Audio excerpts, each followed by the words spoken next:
Hello student, তোমাদের প্রত্যেককে welcome তোমাদের পছন্দের ইউটিউব চ্যানেল ঘোষ কম্পিউটার একাডেমিতে। আমি সুকান্ত ঘোষ শুরু করছি পাইথন থেকে 31 নম্বর ক্লাস, না 31 নম্বর ক্লাস। আর 31 নম্বর ক্লাসে আমরা এই যে আমাদের লাস্ট চ্যাপ্টার ছিল হচ্ছে কি স্ট্রিং, সেই স্ট্রিং থেকে কিন্তু আমরা হচ্ছে অনুশীলনী সলভ করব এবং আশা করি দুটো সেট অফ অনুশীলনী আমরা আজকের ক্লাসে শেষ করব। তারপরে আমরা চলে যাব লিস্ট এর ক্লাসে।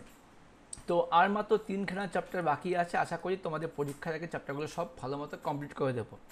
যারা বলছো স্যার তাড়াতাড়ি ভিডিও দিন, ভিডিও অবশ্যই তাড়াতাড়ি আসবে। তোমাদের লাইক কমেন্ট ভালোবাসার উপরে আছি। তোমরা যত বেশি লাইক কমেন্ট করবে, ভিডিও ভিউজ বাড়বে, তত তাড়াতাড়ি ভিডিওগুলো আসবে। আর অবশ্যই তোমরা যতক্ষণ না ভিডিও আসে তোমরা আগের চ্যাপ্টারগুলো সব প্র্যাকটিস করতে থাকো, রিভিশন দাও। আমার বাড়িতেও বাচ্চাগুলো সব রিভিশন দিচ্ছে।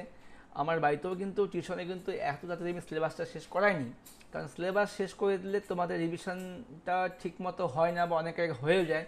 আমি যেভাবে করাচ্ছি, তিনখানা চ্যাপ্টার আমার এখনও বাড়িতে বাকি আছে, কিন্তু আমি কিন্তু ওদেরকে প্রথম থেকে রিভিশন করাচ্ছি, পরীক্ষা নিচ্ছি, প্র্যাকটিস করছে, এইভাবেই চলছে। ঠিক আছে, তোমরা এইভাবে প্র্যাকটিস করো। তো প্রথমে আমরা আজকের ক্লাসে স্যার রাজেন্দ্রগিরি স্যার এবং শুভমগিরি স্যারের বই থেকে সলভ করব। তো এই যারা ক্লাসগুলো দেখোনি অবশ্যই প্লে লিস্টটা চেক করবে। প্লে লিস্টে ক্লাস 11-12 সমস্ত দুটো ক্লাসেরই সমস্ত ভিডিওগুলো দেওয়া আছে। তোমরাও কিন্তু অবশ্যই তোমাদের ভাই বোন যারা ক্লাস 11-এ পড়ছে তাদের কাছে চ্যানেলটাকে রেকমেন্ড করো, যাতে তারাও মানে ক্লাসগুলো করতে পারে। ঠিক আছে, আচ্ছা শুরু করছি এই বই থেকে প্রথম কোশ্চেনগুলো সলভ। দেখো, আমি তোমাদের বুঝিয়ে দেবো কেন উত্তরগুলো হচ্ছে। পাইথন প্রোগ্রামে অক্ষর সংখ্যা এবং অক্ষর ও সংখ্যা মিশ্রিত মানে আলফা নিউমেরিক ক্যারেক্টারের সমষ্টিকে কী বলা হয়? স্ট্রিং বলা হয়। স্ট্রিং কিন্তু শুধুমাত্র অক্ষর দিয়ে হবে বা সংখ্যা দিয়ে হবে তাই নয়, যে কোনো জিনিস দিয়ে হতে পারে, তবে একমাত্র কিন্তু স্ট্রিং হবে যদি এটা ডাবল কোটেশনের মধ্যে হয়। ঠিক আছে, এবার সেটা ডাবল কোটেশন হতে পারে, সিঙ্গেল হতে পারে, ট্রিপল ডাবল হতে পারে, সেটা নিয়ে কোনো ব্যাপার নেই। নাম্বার 2, নিচে কোনটি পাইথন প্রোগ্রামে ব্যবহৃত ভ্যালিড স্ট্রিং? কোনটি ভ্যালিড? প্রোগ্রাম সিঙ্গেল কোটের মধ্যে এটাও ভ্যালিড, ডাবল কোটের মধ্যে প্রোগ্রাম এটাও ভ্যালিড, উত্তর হবে বোথ। ওকে। নাম্বার 3, পাইথনের স্ট্রিং ম্যানিপুলেশন সংক্রান্ত কাজ কোনটা? ম্যানিপুলেশন মানেই হচ্ছে অপারেশন। অপারেশন মানে কি? নতুন ক্যারেক্টার যোগ করা, ক্যারেক্টারকে মুছে দেওয়া, স্ট্রিংকে মার্জ করা, এদের সব পার্টি কিন্তু হচ্ছে ম্যানিপুলেশন। ঠিক আছে। নাম্বার 4, পাইথনে একটি স্ট্রিং তৈরি করতে ব্যবহৃত চিহ্ন কোনটা? তো স্ট্রিং আমি তৈরি করবো কি দিয়ে? আমি প্রথমেই বললাম, হয় সিঙ্গেল কোট দাও বা ডাবল কোট দাও। এছাড়াও কী হতে পারে? Triple single quote, triple double quote, এগুলো হতে পারে। কিন্তু এক্ষেত্রে উত্তর কিন্তু আমার হবে বোথ। কেন বোথ হবে? সিঙ্গেল আর ডাবলই দেওয়া আছে। নাম্বার 5, পাইথনে একটি সিঙ্গেল কোট এবং একটি ডাবল কোট ছাড়া ড্যাশটি ডাবল কোট ব্যবহার করে স্ট্রিং তৈরি করা যায়। কটা ডাবল কোট ইউজ করে স্ট্রিং তৈরি করা যায়? উত্তর 3টা। দেখো, একটা সিঙ্গেল কোট আর একটা ডাবল কোট ছাড়া কিন্তু 3টা দিয়ে কিন্তু আমরা স্ট্রিং তৈরি করতে পারবো। নাম্বার 6, পাইথনের স্ট্রিং হিসাবে কোনটি সঠিক? এ সমান কম্পিউটার, এটাও সঠিক। এ সমান কম্পিউটার ডাবল কোড, এটাও সঠিক। সি হচ্ছে কি বলছে? এ সমান ট্রিপল কোড কম্পিউটার, এটাও সঠিক। উত্তর হবে সবগুলি। দেখো, যে কটা বললাম সব কিন্তু লিঙ্কেজ কিন্তু কোশ্চেন অ্যান্সার দেওয়া আছে। ঠিক আছে। নাম্বার 7, পাইথনে ড্যাশটি সিঙ্গেল কোড ব্যবহার করে একটি স্ট্রিং তৈরি করা যায়। তিনটি দিয়ে কিন্তু আমরা স্ট্রিং তৈরি করতে পারি। ওকে।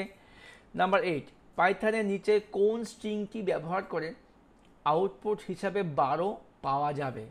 দেখো, আমি আউটপুটে 12 আনবো, সেক্ষেত্রে আমি কী ইউজ করতে পারি? প্রিন্ট সিঙ্গেল কোড 12, এটাও একই আনতে পারি। প্রিন্ট ডাবল কোড 12, এটাও লিখতে পারি। প্রিন্ট ট্রিপল কোড 12, এটাও লিখতে পারি। উত্তর হবে এদের সব কটি। কত সহজ প্রশ্ন। নাম্বার 9, আর তোমরা কিন্তু প্রথমেই কিন্তু কোনো চ্যাপ্টারে এক্সারসাইজ সলভ করতে যেও না। যেই বই ফলো করছো, কোশ্চেন ব্যাংক ফলো যাই করো, অবশ্যই ক্লাসগুলো মানে সলভ করার আগে অবশ্যই চ্যাপ্টারটা কিন্তু ভালো মতো পড়ে নেবে। কারণ তোমাদের কিন্তু এবার প্রথম পরীক্ষা, নিউ সিলেবাসে প্রশ্ন খুবই সহজ হবে। এবং অবশ্যই বলবো, দেখো এমসিকিউ তো প্র্যাকটিস অবশ্যই করতে হবে, কিন্তু তার পাশাপাশি চ্যাপ্টারগুলো সম্বন্ধে কিন্তু ভালো ধারণা বা কনসেপ্ট লাগবে। কনসেপ্ট ভালো হলে কিন্তু তুমি কিন্তু সমস্ত অ্যান্সার করতে পারবে। আচ্ছা, নাম্বার 10, পাইথনে কোন স্ট্রিং ম্যানিপুলেশন বা স্ট্রিং অপারেশন সংক্রান্ত কাজ কোনটি? দেখো, স্ট্রিংকে পরিবর্তন করা, এটাও ম্যানিপুলেশন। স্ট্রিংকে পৃথক করা মানে স্লাইসিং করা, এটা ম্যানিপুলেশন। স্ট্রিংকে যুক্ত করা, এটাও ম্যানিপুলেশন। উত্তর হবে যে সবগুলি। ওকে। নাম্বার 11, পাইথনে একটি স্ট্রিংয়ের প্রতিটা অক্ষরকে একবারে অ্যাক্সেস করাকে বলা হয় স্ট্রিং ট্রাভার্সিং। স্ট্রিং ট্রাভার্স, সবগুলো অক্ষরকে একবার যখন অ্যাক্সেস করা হয় তাকে বলা হয় স্ট্রিং ট্রাভার্সিং। এটা আমাদের 2 নম্বর ক্লাসে দেওয়া আছে, ভালো করে দেখে নেবে। হ্যাঁ, মানে স্ট্রিংয়ের 2 নম্বর ক্লাসে দেওয়া আছে। নাম্বার 12, পাইথনের নিচে কোন লুপটি ব্যবহার করে স্ট্রিং ট্রাভার্স বা বিচরণ করা যায়? এক্ষেত্রে কিন্তু আমরা ফর লুপ এবং হোয়াইল লুপ দুটোই ইউজ করতে পারি। দেখো, স্ট্রিং ট্রাভার্স করার নিয়ম কি? দুভাবে ট্রাভার্সিং করতে পারি, একটা লুপ ইউজ করে, আরেকটা আমি ইউজ করতে পারি হচ্ছে কি বিভিন্ন ধরনের বিল্ট ইন ফাংশনগুলো ইউজ করে। তো এক্ষেত্রে আমার ফর আর হোয়াইল লুপের কথা বলছে, ফর হোয়াইল দুটোই হবে, উত্তর হবে বোথ। তাহলে আমাদের 12টা কিন্তু এমসিকিউ হয়ে গেল। এবার দেখবো এখান থেকে কী কী শূন্যস্থান পূরণগুলো দিয়েছে, দেখে নিই। নাম্বার 1, পাইথনের দুটো স্ট্রিংকে যুক্ত করার পদ্ধতিকে কি বলা হয়? বলা হয় কনক্যাটেনেশন, বা মানে যুক্ত করা হবে, কনক্যাট।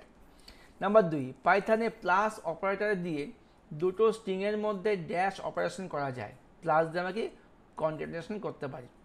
কনক্যাট মানে যোগ, মানে যুক্ত করাকেও বলা হয় কনক্যাট। আর প্লাস দিয়ে কি করব? যুক্ত করব। একই প্রশ্নে একই লাইনে দুরকম অ্যান্সার কোশ্চেন হচ্ছে। পাইথনে অ্যাস্ট্রিক অপারেটর দিয়ে দুটি স্ট্রিংয়ের মধ্যে কি করা যায়? রিপিটেশন। অ্যাস্ট্রিক মানে গুণ। আমি লিখলাম এ সমান সমান Sukanta, my name is Sukanta. সুকান্তের যদি আমি 2 করি তাহলে কী হবে? 2 বার সুকান্ত প্রিন্ট হবে। একইভাবে স্টারের কার্ডটা কি রিপিট করা হচ্ছে। নাম্বার 4, পাইথনের স্ট্রিং মধ্যস্থ অক্ষর বা ক্যারেক্টারগুলিকে মেম্বার বা ড্যাশ বলা হয়, বা সাবস্ট্রিং বলা হয়। স্ট্রিংয়ের মধ্যে যে ক্যারেক্টার থাকে তাদেরকে কি বলা হবে? মেম্বার বা সাবস্ট্রিং। ওকে। নাম্বার 5, পাইথনের স্ট্রিংয়ের মধ্যে মেম্বার বা সাবস্ট্রিং আছে কি না সেটা ড্যাশ এবং ড্যাশ স্টেটমেন্ট দিয়ে চেক করা হয়। সেটা কী দিয়ে চেক করা হয়? একটা ইন দিয়ে, আর এটা কি নট ইন দিয়ে চেক করা হয়। ভালো করে বোঝো, একটা স্ট্রিংয়ের মধ্যে এই লেটারটা আছে কিনা কী দিয়ে চেক করবো? ইন বা নট ইন দিয়ে চেক করতে পারি। নাম্বার 6, পাইথনে ড্যাশ নাম্বার ব্যবহার করে স্ট্রিং মধ্যস্থ সাবস্ট্রিংগুলিকে পড়া যায় বা পৃথক করা যায়। ইন্ডেক্স নাম্বার দিয়ে কিন্তু আমরা সাবস্ট্রিংকে, স্ট্রিংয়ের মধ্যে সাবস্ট্রিংকে পৃথক করতে পারি। ইন্ডেক্স নাম্বার মানে কি? এ সমান যদি দেখি GCA, A equal to GCA, তো এখানে জি এর ইন্ডেক্স কত? 0, সি এর ইন্ডেক্স কত? 1, এর কত? 2। এইভাবে কিন্তু আমরা ইন্ডেক্স নাম্বার দিয়ে আমরা কিন্তু পৃথক করতে পারি। আর কি করে করতে পারি? অবশ্যই তোমাদের আগের ক্লাস দেখতে হবে। আগের ক্লাস মানে চ্যানেলের মেন পেজে যাও, দেখে নাও, লাস্ট 2টো ক্লাস স্ট্রিং থেকে পেয়ে যাবে। আচ্ছা, এবার 7 নাম্বার, পাইথনে ইন্ডেক্সিং অপারেটর বা ড্যাশ ব্র্যাকেট ব্যবহার করে স্ট্রিং থেকে অক্ষর বা সাবস্ট্রিংকে পৃথক করা যায়। এই হলো থার্ড ব্র্যাকেট। এই তৃতীয় বন্ধনী দিয়ে কিন্তু আমরা এখান থেকে পৃথক করতে পারি। এর মানে কি? এর মানে হচ্ছে আমি যদি লিখি এ সমান সমান জি সি এ, তবে জি এর ইন্ডেক্স কত? 0, তো আমি লিখব প্রিন্ট এ থার্ড ব্র্যাকেট 0, তাহলে কী হবে? জিটা প্রিন্ট হয়ে যাবে। এগুলো সব ক্লাসে বোঝানো হয়ে গেছে। হ্যাঁ, ওই জন্যই বলছি তোমরা কিন্তু অবশ্যই অনুশীলনী সলভের আগে ক্লাসগুলো দেখে নেবে। পাইথনে একটি স্ট্রিংয়ের প্রথম ইন্ডেক্স নাম্বারটি ড্যাশ দিয়ে শুরু হয়, অবশ্যই 0 দিয়ে শুরু হবে, জানি আমরা এটা। নাম্বার 9, পাইথন প্রোগ্রামে প্রিন্ট কমা 0 স্টেটমেন্টের আউটপুট কী হবে? এটা হবে সি, কারণ সি এর মধ্যে 0 আছে, সি। ওকে। পাইথন স্ট্রিং ট্রাভার্স করার সময় রেঞ্জ ফাংশন দিয়ে ড্যাশ তৈরি করা যায়। রেঞ্জ দিয়ে আমরা কী করতে পারি? ইন্ডেক্স নাম্বার তৈরি করতে পারি। ঠিক আছে, যেমন মনে করো আমি দিলাম রেঞ্জ মানে 0 থেকে 5, 0 থেকে 3, এগুলো আমরা দেখতে পারি। নাম্বার 11, পাইথনে স্ট্রিং ট্রাভার্স করার সময় ইন্ডেক্স নাম্বার সহ ক্যারেক্টারগুলি প্রদর্শন করতে ড্যাশ ফাংশন ইউজ করতে হয়, রিপ্লেস ফাংশন। আমরা কিন্তু রিপ্লেস ফাংশন দিয়ে কিন্তু আমরা স্ট্রিংকে মানে ক্যারেক্টারগুলিকে আমরা কিন্তু মানে শো করতে পারি। স্ট্রিং ট্রাভার্স করার সময় ইন্ডেক্স নাম্বার সহ ক্যারেক্টারগুলিকে প্রদর্শন করতে আমরা কোন ফাংশন ইউজ করি? রিপ্লেস ফাংশন ইউজ করতে পারি। আচ্ছা, এবার দেখে নিই নাম্বার 12। আচ্ছা, একবার দেখে নিই 11, একটু ওয়েট করো। আচ্ছা, 11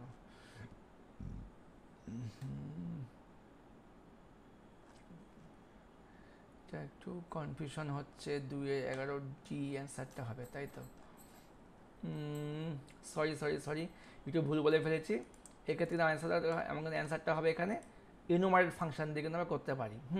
কারণ স্ট্রিংকে ট্রাভার্স করার সময় ইন্ডেক্স নাম্বার সহ ক্যারেক্টারগুলি দেখাতে কিন্তু আমরা এনুমারেট ফাংশনটা ইউজ করতে পারি। এটা আমি ভুল বলেছি, সরি বলছি। হ্যাঁ, আচ্ছা, পাইথনের স্ট্রিংয়ের ডান দিক থেকে বাম দিকে ট্রাভার্স করাকে কী বলা হয়? দেখো, আমি যখন ডান থেকে বাঁ আর বাঁ থেকে ডান, একে বলা হবে ডাউনওয়ার্ড ট্রাভার্স। ওকে, আচ্ছা,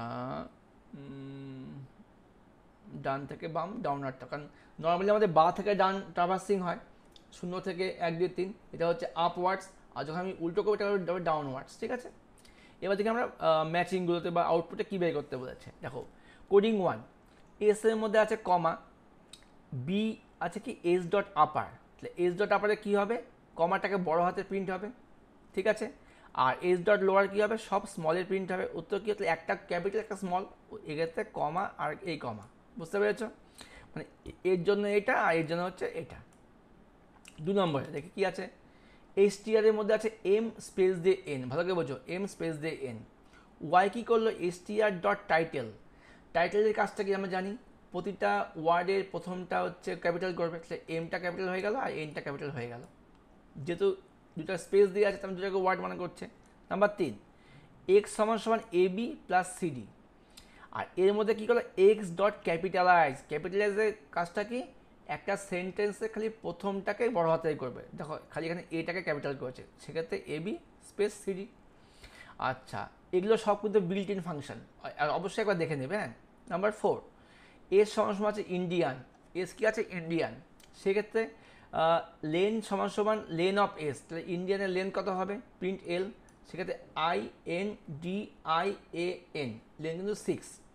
এক্ষেত্রে অনেক একটা সমস্যা আছে, ইন্ডিয়ানের লেন্থ হলো 6, অনেকে বলে কি স্যার আমি যদি ইন্ডেক্স নাম্বার লিখি তো আই এর ভ্যালু 0, এন 1 2 3 4 5, এক্ষেত্রে এন এর কিন্তু ইন্ডেক্স 5, ইন্ডেক্স তার লেন্থ কিন্তু একই নয়, ইন্ডেক্স হচ্ছে এনটার পজিশনটা আর লেন্থ হচ্ছে কটা লেটার আছে, সেক্ষেত্রে অ্যান্সার কিন্তু আমাদের 6 হবে।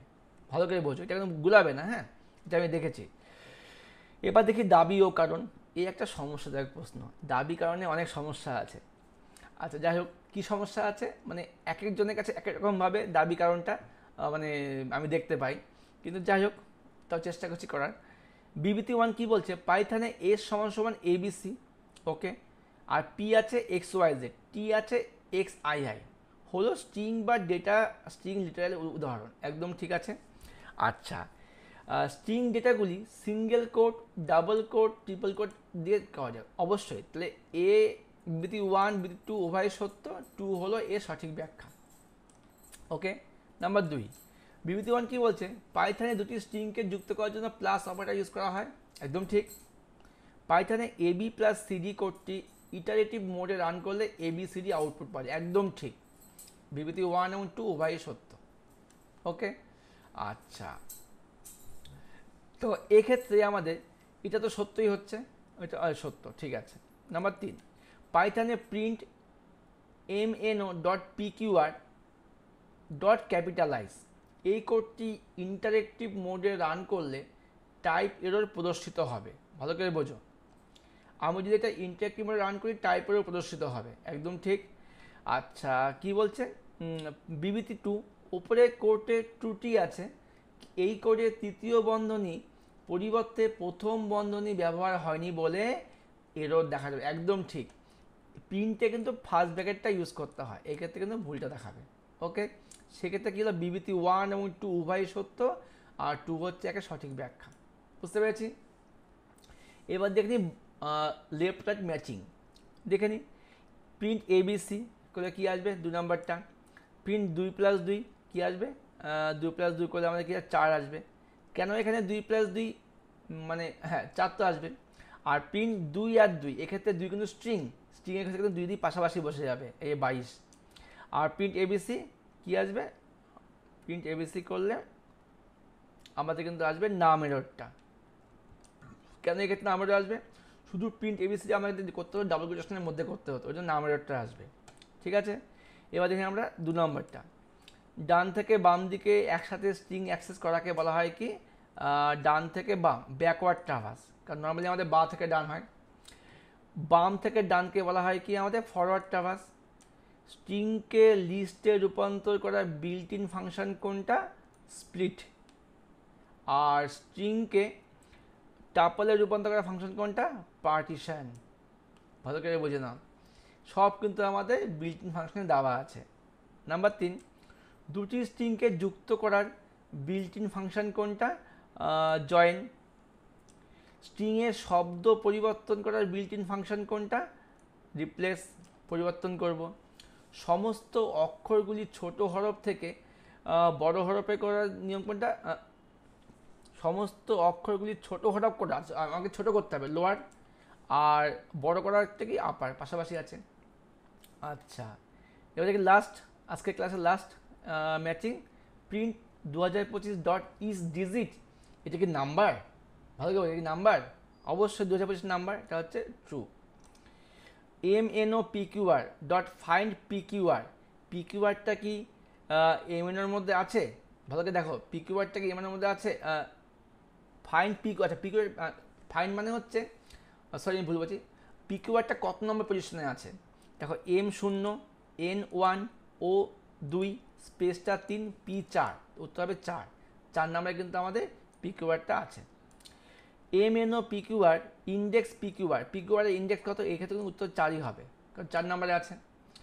আর কি DL, Anjali underscore Bera is alpha, is alpha, তার মানে হচ্ছে কি এটা কিন্তু আলফাবেট নয়, মাঝখানে ড্যাশ দেওয়া আছে, যদি ড্যাশ না থাকলে আলফাবেট হতো, উত্তর হবে ফলস। তো স্টুডেন্ট, এই ছিল আমাদের স্ট্রিংয়ের অনুশীলনী সলভ। আশা করি তোমরা অনুশীলনী সলভ করতে গিয়ে পুরো চ্যাপ্টারটা কিন্তু এখানে পড়ানো হয়ে গেল আমাদের।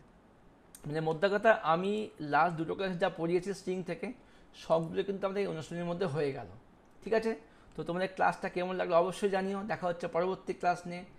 খুব বেশি বেশি করে লাইক, শেয়ার, ভিউ করে দাও। যারা সাবস্ক্রাইব করনি, সাবস্ক্রাইব করে চ্যানেলের সঙ্গে থাকো আরও নতুন নতুন ভিডিও দেখার জন্য। Bye, best of lakh.